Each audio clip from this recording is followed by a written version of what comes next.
आराध्या की ये बात सुनकर उस बच्चे की आंखों में आंसू आ गए। वो आराध्या की तरफ बढ़ा और उसने उठकर आराध्या के माथे पर अपना हाथ रखा। तभी आराध्या को कुछ ऐसा पता चला जिसे जानकर उसकी रूह कांप गई। कितनी बार बोल दिया मैंने तुझे कि दूसरी शादी कर ले। ये नहीं दे सकती हमारे खानदान को वारिस। पता नहीं किस बांझ को हमने अपने घर की बहू बना लिया। तुम चिंता मत करो माँ, बस इस साल रुक जाओ। उसके बाद मैं इसे तलाक देकर दूसरी शादी करूंगा। इससे शादी करके तो मेरी जिंदगी ही बर्बाद हो गई। गायत्री बैनर्जी फैमिली की बड़ी बहू थी। उसकी शादी को 8 साल बीत चुके थे। हर इलाज करने के बाद भी उसे कोई संतान नहीं हुई और इसी वजह से कभी सास के ताने तो कभी पति की खरी खोटी बातें सुनकर उसका जीवन तो मानो अंदर ही अंदर खत्म हो गया था। एक बच्चे को जन्म ना दे पाने का इल्जाम सब उस पर हावी ही करते जा रहे थे और अब तो उसके पति ने शराब पीकर उसे मारना पीटना भी शुरू कर दिया था। बांझ कहीं की, मेरी जिंदगी बर्बाद कर दी तूने। आज तो मैं तुझे जिंदा नहीं छोड़ूंगा, मार डालूंगा तुझे। ये क्या कर रहे हो आप? छोड़ दो मुझे। श्याम ने कसकर गायत्री का गला दबा दिया। तभी उन दोनों के चीखने चिल्लाने की आवाज सुनकर घर के लोग वहाँ पर आ गए और जैसे तैसे गायत्री को श्याम से छुड़वाया। तेरा दिमाग तो खराब नहीं हो गया है? इसे मार कर खुद जेल जाना चाहता है क्या? ये मनहूस खुद तो मर जाएगी लेकिन तेरी जिंदगी खराब करके जाएगी। गायत्री की सास ने उसके बाल पकड़कर उसे जोर से धक्का दे दिया और फिर से वही ताने देकर उसे कमरे में बंद करके चली गई। तभी कुछ दिनों बाद खबर सुनने को मिली कि गायत्री की देवरानी पेट से है और जब बड़ी बहू के होते हुए छोटी बहू पहले गर्भ से हो तो उसे मिलने वाले तानों की संख्या अब और भी बढ़ गई। वह जानती थी कि अगर उसने बच्चे को जन्म नहीं दिया तो उसका पति उसे तलाक दे देगा और उनके अलावा इस दुनिया में उसका कोई और नहीं था। माता पिता का देहांत तो उसकी शादी के कुछ समय बाद ही हो गया था और भाई बहन के नाम पर कोई नहीं था। जब डॉक्टरी इलाज से कुछ नहीं हुआ तो वो घर वालों से छिपकर एक सिद्ध तांत्रिक के पास गई। तेरी परेशानी मैं अच्छी तरह समझ रहा हूँ लेकिन मैं इसमें तेरी कोई मदद नहीं कर सकता। लेकिन एक साधना है जिसे अगर तू साध ले तो वो तेरी हर ख्वाहिश को पूरी करेगा। क्या साधना बाबा? तुझे कच्चा कलवा को साधना होगा। कच्चा कलवा? लेकिन ये क्या होता है बाबा? जिन बच्चों की मृत्यु 9 साल के अंतराल से पहले हो जाती है उन्हें कच्चा कलवा कहते हैं। उनकी साधना करके उनसे जो चाहे वो सब कुछ प्राप्त कर सकते हैं। मैं अपने बच्चे के लिए कुछ भी करने को तैयार हूँ बाबा। बताइए मुझे क्या करना होगा? जब छोटे बच्चों की मृत्यु हो जाती है तो उनके शव का अंतिम संस्कार नहीं किया जाता। उनके शरीर को मिट्टी में दफना दिया जाता है जिससे उनकी साधना की जाती है। तुझे उसी मिट्टी में दफनाए हुए बच्चे की आत्मा को साधना होगा। लेकिन कैसे बाबा? मेरे पास अभी तुझे कुछ समझाने का समय नहीं है। मैं जानता हूँ ये मेरे जीवन का आखिरी समय चल रहा है, इसलिए मैं ये साधना करने में तेरी कोई सहायता नहीं कर पाऊंगा। लेकिन इस तंत्र की किताब में कच्चा कलवा साधने की विधि लिखी है। उस विधि से तू उसकी साधना करना और उसे साध कर दुनिया की जो भी खुशी तुझे चाहिए वो उससे मांग लेना। वो तुझे सब दे देगा। लेकिन इस बात का खास ध्यान रखना कि जिस कब्र को तू खोदेगी वो एक छोटे बच्चे की हो।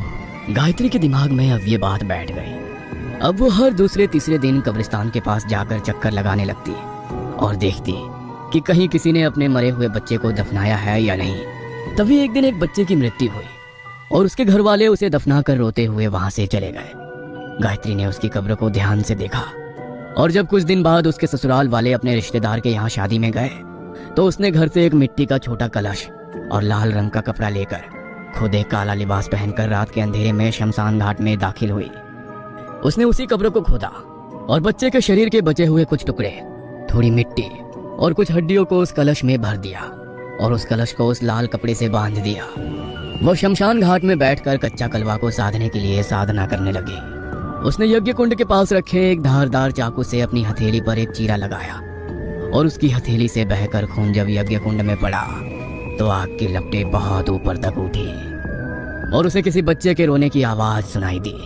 बच्चे की रोने की आवाज सुनकर वह अचानक डर गई। तभी वहां पर रखा वो कलश जिसमें उसी मृत्यु बच्चे की हड्डियां और शरीर के टुकड़े थे अचानक हवा में उड़ने लगा और बच्चे के रोने की बहुत तेज चीख के साथ सब कुछ अचानक से शांत होकर वह कलश उसके पास आ गया।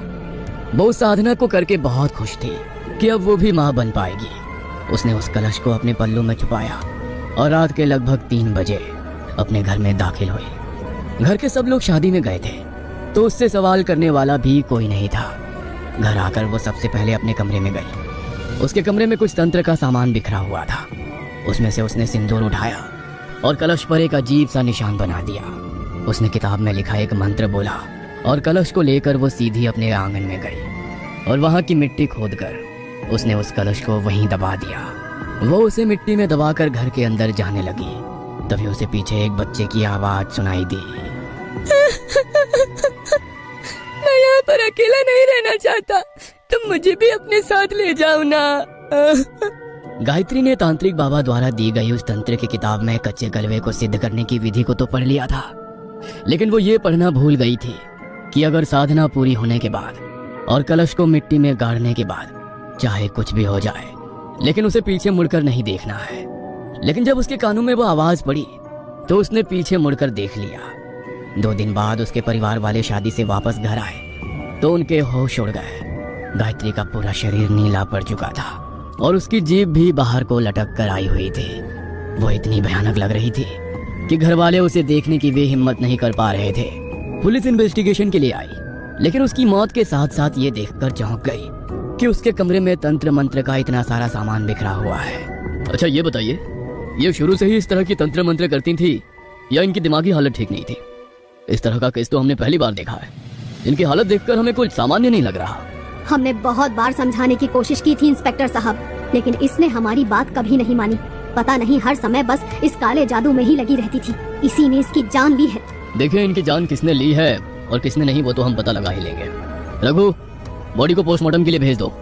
पोस्टमार्टम रिपोर्ट आई तो उसमें पता चला कि अचानक दौरा पड़ने के कारण गायत्री की मौत हो गई। लेकिन जैसी उसकी हालत थी उसे देखकर इस बात का कोई भी यकीन नहीं कर पा रहा था।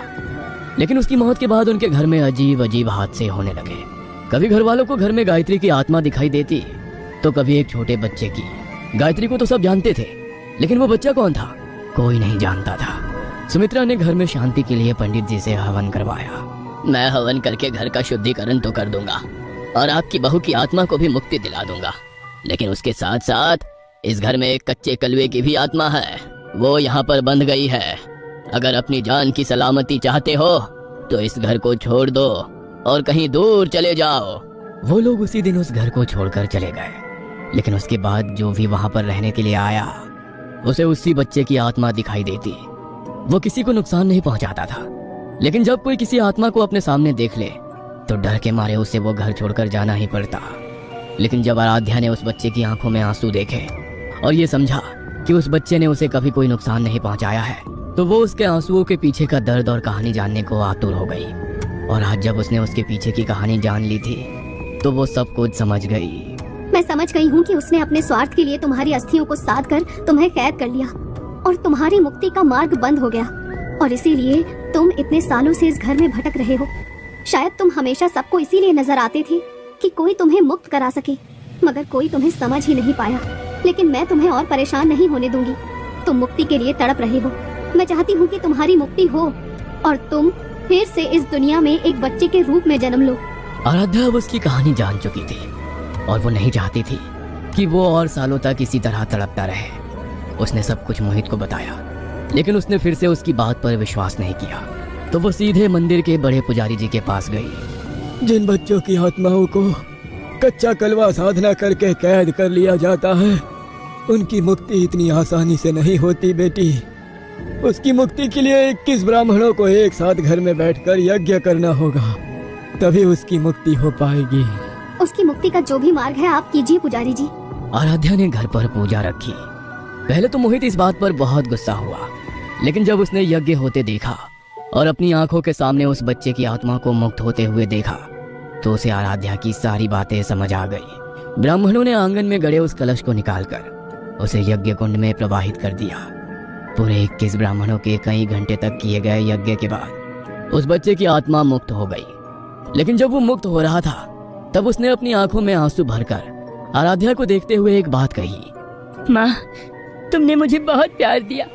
मैं तुमसे वादा करता हूँ मुक्त होकर मैं तुम्हारे पास वापस जरूर लौटूंगा। आराध्या की आंखों में भी आंसू आ गए और वो एक रोशनी बनकर आकाश में कहीं ओझल हो गया। डॉक्टर ने तो ये कह दिया था कि आराध्या कभी मां नहीं बन सकती, लेकिन जिस दिन वो बच्चा मुक्त हुआ था उसके ठीक 9 महीने बाद आराध्या ने अपने बेटे को जन्म दिया। वो समझ गई थी कि वही बच्चा लौटकर उसके पास आया है। उसके दुलार के लिए तरसता वो बच्चा अब उसकी गोद में खेलकर खिलखिला रहा था। और डॉक्टर भी आराध्या का ये मिरेकल केस देखकर हैरान थे, लेकिन इसके पीछे की सच्चाई तो सिर्फ आराध्या ही जानती थी।